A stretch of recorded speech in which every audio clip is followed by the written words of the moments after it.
घेऊन गेले, त्यांनी त्यांचे अनुभव सांगितले. बरोबर, म्हणजे पहिलं आम्ही ज्या मिशनवरती काम करतो ते मिशन कुठलं आहे?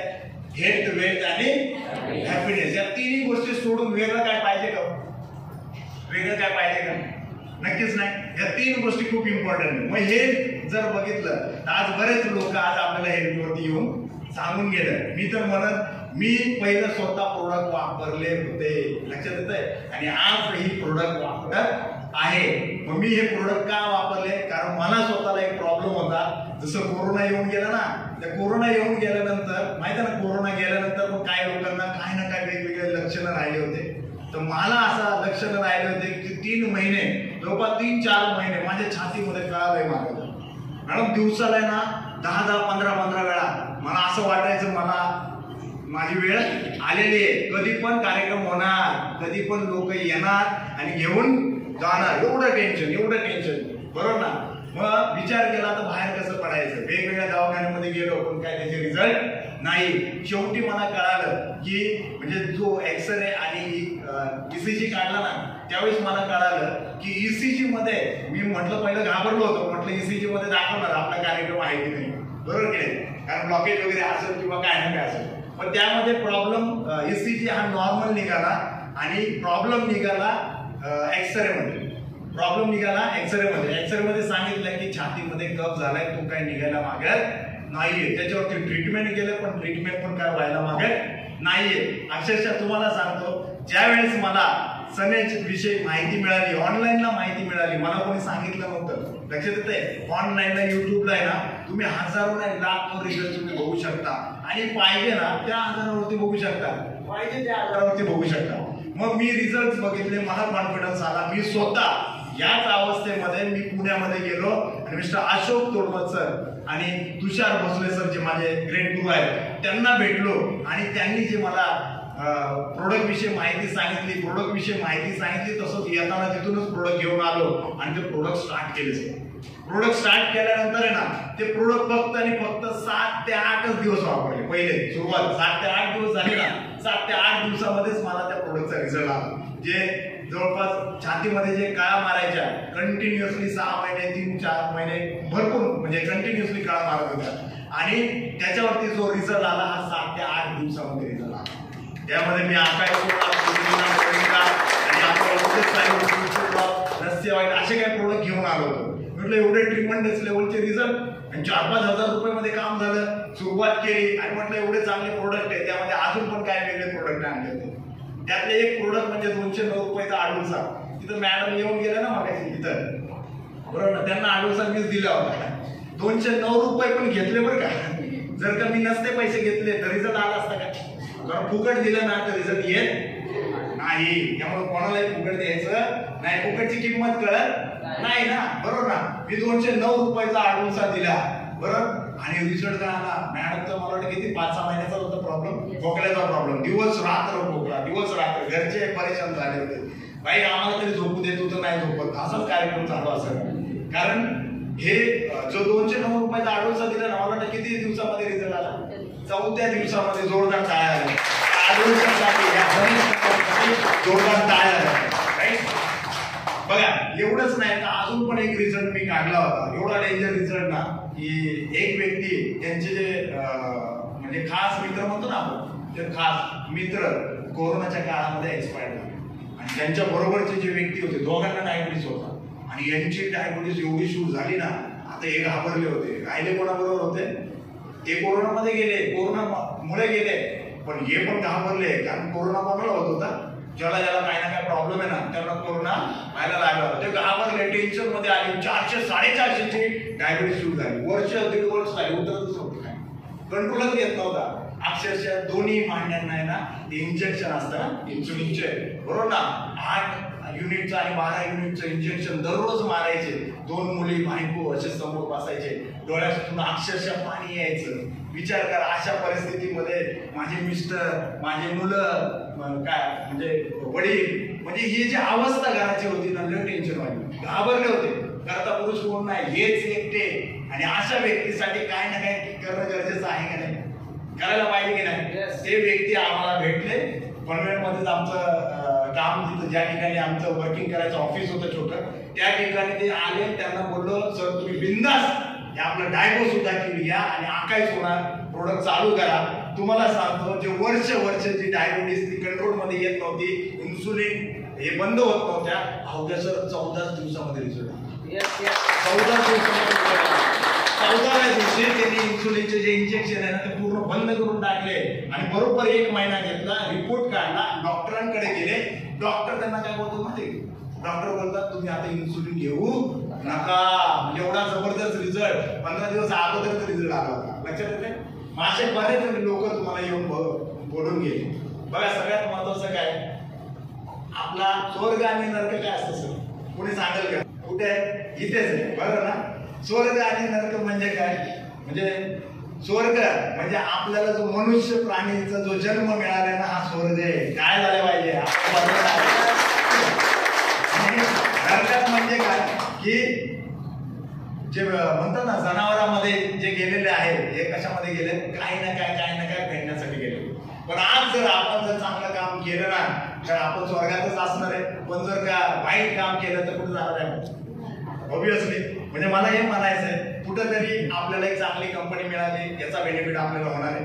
दुसरी गोष्ट जसं म्हणतो ना की सर सलामत तो पगडी मजा.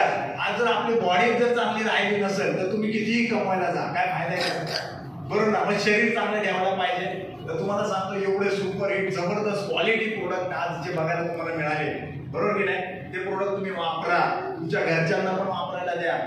आणि प्राइसिंग जर बघितली ना, प्राइस जर महाग आहे का, किती लोकांना वाटतं महाग आहे, एकदम परवडतील असं सगळ्या लोकांना. म्हणजे जे महानंतर राहणार आहेत त्यांना तर परवडणारच आहे, पण जे अशाच्या झोपडीमध्ये किंवा बैठे घरामध्ये चाळीमध्ये राहणार यांना परवडणार, सगळ्यांना परवडणार आहे, बरोबर ना.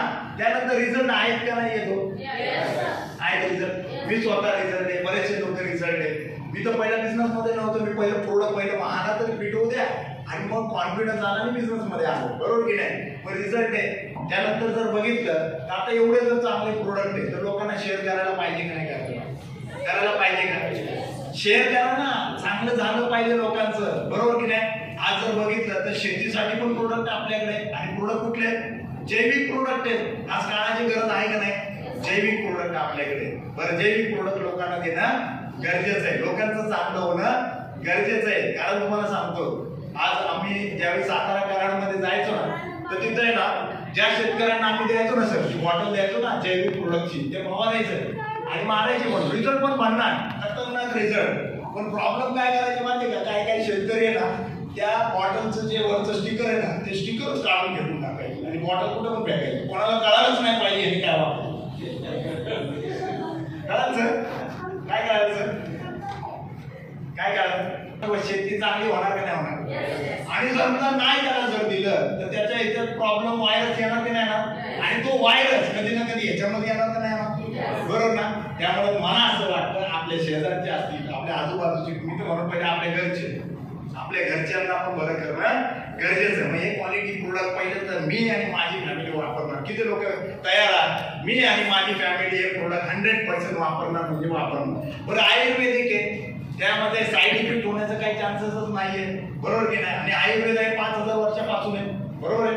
दुसरी गोष्ट, एवढे जबरदस्त प्रोडक्ट आहे, लोकांपर्यंत शेअर करायला पाहिजे, सांगायला पाहिजे. मला सांगा, एखाद्या जर कॅन्सर सारखे पेशंट पण या ठिकाणी कव्हर झालेले आहे, एखाद्याचा डायबिटीस मुळे तो माणूस जगू शकला, एखाद्याचे वेगवेगळे प्रॉब्लेम आहे, गुडघ्यांमध्ये चालता येत नव्हतं ते प्रॉब्लेम सॉल्व्ह होऊ शकतात.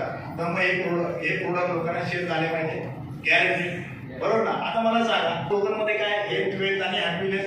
दुसरा पार्ट कुठला आहे, वेल्थ. पैशांची गरज किती लोकांना, बरोबर आहे, सगळ्यांना आहे का, नक्की सगळ्यांनाच आहे. ज्याच्याकडे पैसे नाही त्याला तर गरजच आहे, ज्याच्याकडे भरपूर आहे ना तो पण चला असा मागे लागलाय पैशाच्या ना की भरपूर, म्हणजे त्याच्यासाठी पैसा काम करतो, अशी अवस्था, बरोबर सर, बरोबर ना. पैशांची गरज. आज मला सांगा पैसे कुठून कमवतोय, आज आपण कुठून कमवतोय, बोलता ना सगळे, बोलायचं बरं का, कारण न बोलल्यामुळे आपल्या विभागामध्ये तेच उमेदवार नेहमी घेऊन देतात. त्यामुळे आपल्याला बोलणं गरजेचं आहे. बरं, चेहऱ्यावरचं काय बघायचं, काय दे 2-3 लोकांच्या काय केलंय का, काय बिघडलंय का तुमचं, काहीच नाही, ते प्रेमाने बोलतोय की नाही. तुम्ही पण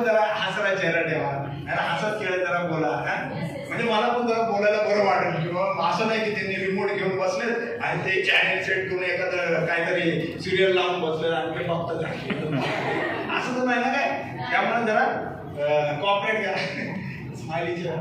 बरं, आज मला सांगा, आपण जे आपले स्वप्न आहे, जे काय असं घर घ्यायचं, गाडी घ्यायचं, जे काय स्वप्न हे पूर्ण करण्यासाठी आपल्याकडे सोर्स काय सोर्स आहे, माध्यम काय आपल्याकडे? जॉब. कोणतरी बोलून घ्यायचे, श्याम सरच बोलले होते ना, काय नौकरी ना, नौकरी म्हणजे नौकरी, नो करियर, इसमें करियर ही नहीं है, वही हम लोग कर. काही लोक म्हणतात जॉब म्हणजे जॉब तो उलट केलं तर काय होतं? बोझ. अरे बोझ हा आयुष्यभर. तुम्हाला वाटतंय ज्या दिवशी तुम्ही जाता ना जॉबला त्यावेळी तुमच्यावरती कर्जच नसतं. क्या बात, व्हेरी गुड मॅडम. ज्यावेळेस नोकरीला जाताना, जॉबला जाताना त्यावेळी तुमच्यावरती कर्ज नसतं, म्हणजे बोझ नसतो. पण नंतर किती वाढत जातं आणि बरं येऊन उतरतं का कर्ज? है ना. मग तो उतरवण्यासाठी ना वर्षानुवर्ष, बरं 10 वर्ष, 20 वर्ष, 25 वर्ष, 50 वर्ष त्याचं अख्खं आयुष्य त्याच्यामध्ये जातं, पण ते नीट होत नाहीये. बरोबर ना. बरेचसे प्रॉब्लेम आहे. आणि दुसरा एक ऑप्शन पार्ट कुठला आहे सर? दुसरा ऑप्शन इन्कम कमवण्याचा, छोटा मोठा व्यवसाय करू शकतो. किती लोक करतात ते छोटा मोठा व्यवसाय? किती लोक करतात? Very good. काय ना काय असेल बघा, कुठला ना कुठला असतो. एखाद्याचा वडापावची गाडी असेल, कोणी भाजी विकत असेल, कोणी वेगवेगळं काय ना काय लोक महिला घरामध्ये पण आणतात ना काहीतरी बनवायला वगैरे. बरोबर, त्यातून जो काही इन्कम मिळतो. असा ओव्हरऑल जर बघितलं तर म्हणतो ना आपण छोट्या मोठ्या धंद्यामध्ये नॉलेज लागतं का नाही लागत? नॉलेज. अहो साधं पाण्याची टपरी जरी टाकायची म्हटलं ना, ते पाण्याला चुना किती लावायचं याचं पण नॉलेज पाहिजे. नाहीतर पान टाकायचं अगोदर काय लागतं माझं. म्हणजे हे नॉलेज असणं गरजेचं आहे कुठल्याही धंद्याचं, कुठल्याही असं नाही पाण्याचं, कुठल्याही. बरं, आम्ही पाण्याची टपरी टाकायची कुठं हे पण महत्वाचं आहे. कुठं टाकली तिथं पैसा मोजावा लागणार, म्हणजे लाखोनी पैसा मोजावा लागणार. त्यामुळे आपण तिथे टाकत नाही, कुठेतरी टाकतो आणि तिथं धंदा होत नाही. आणि मग असेच वेगवेगळे धंदे करतो आणि ते केल्यामुळे नंतर कळतं की धंद्यामध्ये राम नाही राहत. म्हणजे काय, धंद्यामध्ये आउटपुट नाहीये. होतं की नाही होत? लक्षात येत आहे. त्यानंतर तिसरं ऑप्शन कुठलं आहे आपल्याकडे? शेती आहे की नाही. आज शेतकऱ्यांना विचारा, उत्पादनाच्या हवेचा पोटी ते वेगवेगळे केमिकल वापरतात. पण प्रॉब्लेम काय होतं माहितीये का? उत्पादन वाढलं पण आता कमी व्हायला लागले. जेवढा पैसा उत्पादन वाढवण्यासाठी टाकतो ना तेवढं उत्पादन वाढतंय का? काय वाढत? उलट काय व्हायला लागलं? खर्च वाढायला लागले. खर्च वाढायला लागलाय, इतकं खर्च व्हायला लागलाय. अजून महत्वाची गोष्ट माहितीये का? अहो पुढच्या पिढीला, पूर्वीचा शेतकरी काय करायचं माहिती नातवाला काय करायचं? असं मस्त पैकी घेऊन जायचं कुठे? बांधावर. असं बांधावर असं उभं करायचा.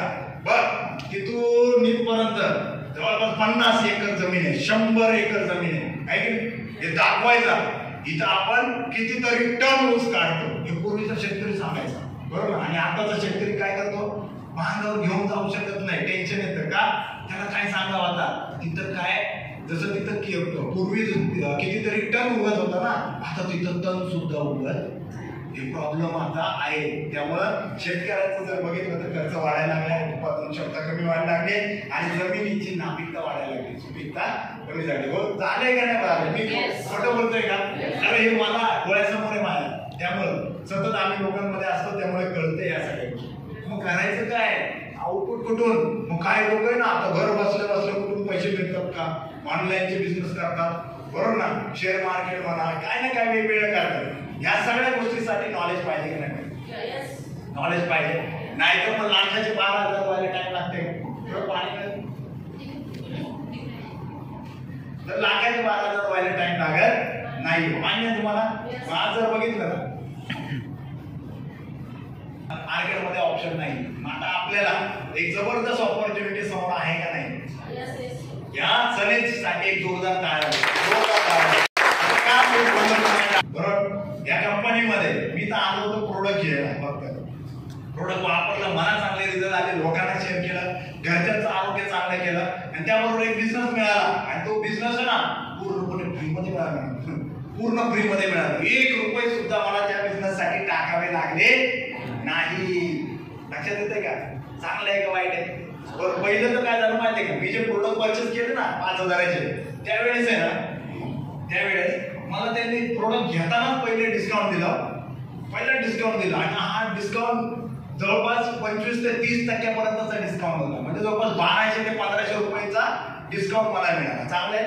आता हेच डिस्काउंट मला शेजारच्या दुकानातून मिळाला असता, डीमार्ट मधून मिळाला असता, नसता मिळाला. हा डिस्काउंट मिळाला.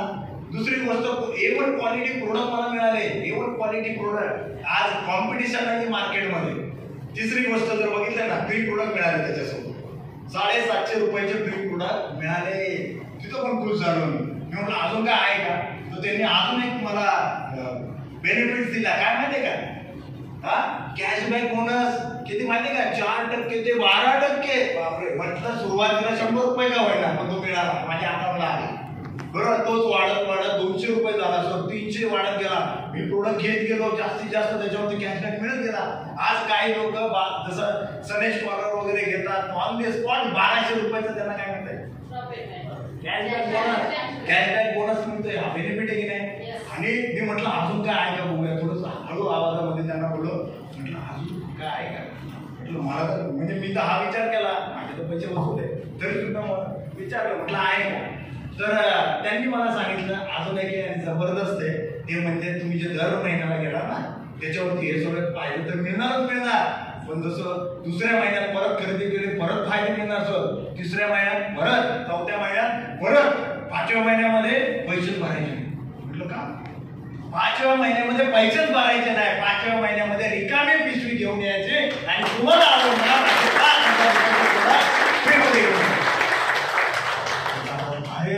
ये तो बहुत ज्यादा मिला है. पहिलं मिळालं होतं ते तर ठीक आहे, पण 5000चे प्रोडक्ट कोण देतो वर्षानुवर्ष. सर डीमार्ट मधून एवढे प्रोडक्ट आपण वस्तू घेतल्या, त्यांनी कधी दिलं का, काय दिलं का, काहीच नाही. पिशव्या पण विकत घ्यावं लागेल, बॅग पण विकत घ्यावी लागते, काहीच नाही मिळालं. इथं विचार करा, 4 महिन्यामध्ये 5000चे प्रोडक्ट फ्री, पुन्हा 4 महिन्यामध्ये 5000चे, पुन्हा 4 महिन्यामध्ये 5000चे, म्हणजे 4 त्रिक किती 12 महिने झाले. म्हणजे एका वर्षात 5 त्रिक मॅडम 5 त्रिक 15,000 रुपयाचा बेनिफिट हा वेगळा मिळाला. आणि दर महिन्याला मिळणार ते वेगळे. चांगलं आहे का वाईट, काय वाटतं तुम्हाला. म्हणून या बिझनेस मध्ये, या कंपनीमध्ये मी आलो, स्टार्ट केला खतरनाक लेवलचा. आणि हीच संधी आज तुम्हाला पण घ्यायला पाहिजे की नाही घ्यायला पाहिजे, मी तर म्हणून घ्यायलाच पाहिजे. कारण दुसऱ्यांना मोठं करण्यापेक्षा है ना, शेजारच्या त्या दुकानदाराला मोठं करण्यापेक्षा, डीमार्टला मोठं करण्यापेक्षा आपण मोठं होऊ, आपल्या लोकांना मोठं करू, करायला पाहिजे. आज बऱ्याचशा लोकांचा प्रॉब्लेम कधी काय होतं माहिती आहे का, आपण ज्यावेळेस आपल्या मित्रांना सांगायला जातो, नातेवाईकांना सांगायला जातो, शेजारच्यांना सांगायला जातो, त्यावेळेस ते बघताना कसे बघतात माहिती आहे का, वरून खाली नाही बघायला, ते पायाकडनं बघतात असे, चप्पल बूट किंवा असे वरून खाली बघणार का, तर काहीतरी घेऊन आलाय, काहीतरी प्रॉब्लेम आहे, वाटतं की नाही वाटत, याचाच काहीतरी फायदा असेल. मला सांगा, याच्यामध्ये फायदा ज्यांनी आणला त्याचा फायदा आहे का ज्याला आणलं त्याचा फायदा, ज्याला आणलंय. अहो तुम्हाला ज्यांनी आणलं ना, अहो त्यांना 100-200 रुपये कमिशन मिळेल हो ब्रँडनुसार, पण तुम्हाला आणलं, तुम्हाला किती रुपयाचा फायदा झाला. सर 5000 मागे जे प्रोडक्ट परचेसिंग केलं, 2350 रुपयाचा बेनिफिट सगळ्यात जास्त कोणाला मिळाला. इथून पुढे लाईफ टाइम जर बेनिफिट कोणाला मिळणार असं तर कोणाला मिळाला, तुम्हाला, आपल्याला. लक्षात येते. म्हणून आज जर बघितलं तर आपण आपल्या मित्रांनी बोलवलं असेल, नातेवाईकांनी बोलवलं असेल, शेजारच्यांनी बोलवलं असेल, कोणी पण असू द्या, बरोबर ना, त्यांच्यासाठी जोरदार आज त्यांनी ना, आज तुम्हाला काय दिले माहितीये का, प्रोडक्ट नाही दिले, तुमच्या प्रॉब्लेमचं सोल्युशन दिले. फक्त सोल्युशन पण नाही दिले, तुमच्या स्वप्नांची त्या जी म्हणतो ना आपण टाळ्याची चावी त्यांनी तुम्हाला दिली. अलादीनचा चिराग माहिती, बरोबर का, ते तर फक्त 3च स्वप्न पूर्ण करायचं. अलादीनचा चिराग 3च स्वप्न पूर्ण करायचं. आणि हे जे अलादीनचा चिराग ज्यांनी तुम्हाला दिले ना, मी तर मानेन की या त्या व्यक्तीसाठी आहे ना, खरं तर देवाला आपण प्रार्थना केली पाहिजे. अशा व्यक्तीच्या माध्यमातून मला जबरदस्त अशी एक संधी मिळाली. जोरदार टाळ्या. आज तर ही जी संधी आहे ना, या संधीच्या माध्यमातून आज आपण आपल्या आयुष्याचं सोनं करू शकतो की नाही. तिसरी गोष्ट याच्यामध्ये आपल्याला काय दिली, मी आता त्याच्यामध्ये मी माझं थोडंसं हे वेल्थ मध्ये मी माझं सांगावं वाटतंय. जसं मी या बिझनेस मध्ये यायच्या अगोदर जसं प्रोडक्ट वापरलं ना, पण अगोदर जॉब करत होतो सर. जॉब का? कारण माझा जन्म मुंबईमध्ये झाला, माझे कर्म मी मुंबईमध्ये केले, बरोबर ना, आणि कर्ज पण मुंबईमध्ये झालं, सगळं मुंबईमध्ये झालं, लक्षात येत आहे. आज मला सांगा, आज जर शिक्षण म्हटलं ना, ते पण मुंबईमध्ये झालं, पण शिक्षण आहे ना तगडे झाले. मला असं वाटतं तुमच्यापेक्षा भारी शिक्षण किती झालं माहिती का? 12.5. कारण 12वी नंतर आहे ना 13वीला गेलो तिथं क्रिकेट म्हणजे केटी लागली, बरोबर 2 विषय राहिले. 14वीला गेलो 6 मार्कची परीक्षा दिली नाही, मग ते 12.5 लागली. लक्षात आलं तुम्हाला? म्हणजे ह्या सगळ्या ज्या गोष्टी आहेत ना, शिक्षण पण भारी.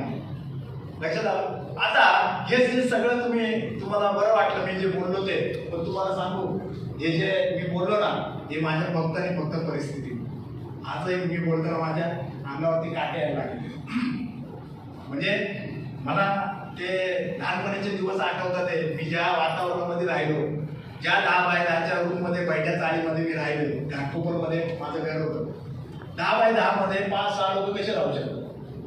5 लोक राहतात, मॅनेज केलं तर राहतात. त्यात सामान, त्यात पसारा, वरती तर टांगायचे ते काय असतं बरोबर.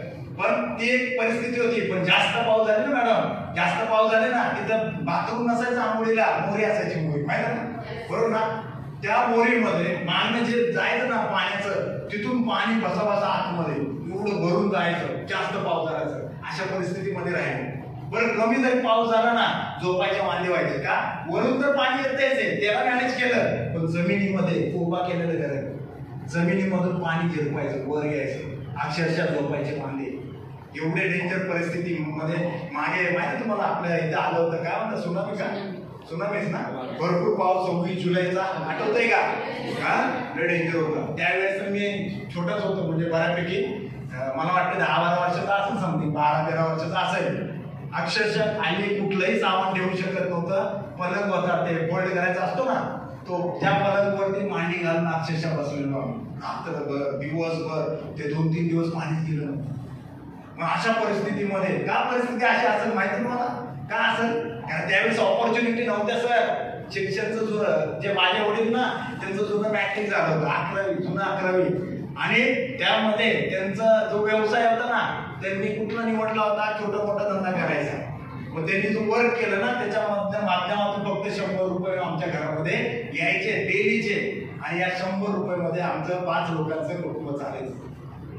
आम्ही 3 भावंड, आणि म्हणजे 3 भाऊ आणि 1 बहीण, आई वडील आणि माझे चुलते एक राहायचे गावाकडचे. गावाकडे जर बघितलं, माझ्या अर्धा गुंठा पण शेती नाही. इथं काय लोकांचे असेल अर्धा गुंठा, 1 गुंठा, 50 एकर असणार मी नसणार. त्या परिस्थितीमध्ये राहिलो. लहानपणीच ते सगळं आठवतंय. मग आई काय करायची, आता कुठेतरी सपोर्ट करायला पाहिजे घराला, तर आई काय करायची माहितीये का? आई भाजीचा व्यवसाय करायची, फळ फ्रुट्स वगैरे आणायची. काय नाही असतं ना, ते कणीस भाजायचं, ते त्याला लिंबू मीठ वगैरे लावायचं. 2 रुपये, 5 रुपये, 10 रुपये. हे मी रस्त्यावरती शेजारी आमच्या घराच्या बाजूला जो रोड होता, त्या रोडवरती बसून मी ते विकले, भाजी विकलेली आहे. हे सगळे कार्यक्रम मी केलेले आहेत. मी घरामध्ये छोट्या छोट्या गोष्टी, म्हणजे काहीतरी घरामध्ये सपोर्ट व्हावा म्हणून ते कापडी पिशव्या मिळायच्या, कटिंग केलेल्या, आणि त्याला शिवायचं असायचं. मग एका मित्राकडून येणार ते हँड मशीन घेऊन मी स्वतः त्या कापडी पिशव्या शिवलेल्या आहेत. या सगळ्या गोष्टी मी बघितल्या. अजून तर बरंच काही आहे. मग या सगळ्या गोष्टी बघितल्या. आणि एक चीड आली मॅडम, चीड आली. कुठली माहिती आहे का? चीड कोणी आणून दिली माहिती आहे का? परिस्थितीने आणली. आणि अशी परिस्थिती मी चीड आणली ना, मी पहिल्या डोक्यामध्ये घेतलं, सला माझं आहे ना स्वतःचं नेम प्लेट असलेलं, स्वतःच एक चांगलं घर असलं पाहिजे. आणि तेच पण तुम्हाला सांगतो, या डायरेक्ट सेलिंग इंडस्ट्रीच्या माध्यमातून आज मात्र स्वतःच 670चं का होईना, पण एक 1 BHK आलिशान घर तुम्हाला बघायला मिळेल. आज जर बघितलं तर मी एक गाडी नाही, 4 व्हीलर 3 माझ्या गाड्या झालेल्या आहेत. आणि आता लवकरच एक नवीन गाडीचं आगमन होणार आहे. हे सगळ्या ज्या गोष्टी ना, त्या फक्त आणि फक्त प्लॅटफॉर्म बदलला म्हणून. आणि तो प्लॅटफॉर्म म्हणजे डायरेक्ट सेलिंग. सरींच्या माध्यमातून हे सगळ्या गोष्टी व्हायला लागलेला आहे. मग हा जो परिवर्तन आहे हा परिवर्तन खरंच किती लोकांना करायचं स्वतःच्या लाईफमध्ये झाला पाहिजे, बरोबर ना? बघा ह्या सगळ्या गोष्टीला ऍक्सेप्ट करून मी आजही काम करतो आणि ह्या बिझनेसच्या माध्यमातून जर बघितलं आज महिन्याला 80,000 लाखापर्यंत इन्कम जायला लागलाय. आज जर बघितलं तर टोटल इन्कम 20 लाखापेक्षा जास्त या बिझनेसच्या माध्यमातून. अगोदर मी डायरेक्ट सेलिंग मधून माझं घर बिल या सगळ्या गोष्टी झाल्या होत्या. आता मी 2-2.5-3 वर्ष झालं परत डायरेक्ट सेलिंग मध्ये या सनेज कंपनीमध्ये आलोय, ज्या ठिकाणी जबरदस्त हॅपीनेस पण मला मिळायला लागले. चांगले प्रोडक्ट, चांगला बिझनेस प्लॅन, 21 प्रकारचे इन्कम जे सरांनी सांगितलं कुठंच मिळत नाही है ना. कामामध्ये जॉबमध्ये एकच बोनस मिळतो 2,000 रुपये.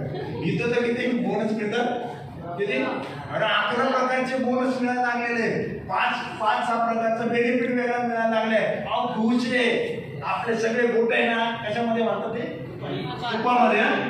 गेम आहे 4-5-10 उंगल्या गेम आहे, बरोबर की नाही. एवढा बेनिफिट आहे. मास सोडायला पाहिजे की प्रोडक्ट घेणार त्या प्रोडक्टचे पैसे देतोय, बिझनेसचे देतोय का आपण, देतोय का. मग हा बिझनेस किती जबरदस्त आहे. बरं लोकांच्या डोक्यात काय येतं, मेंबर बनवायचं बिझनेस.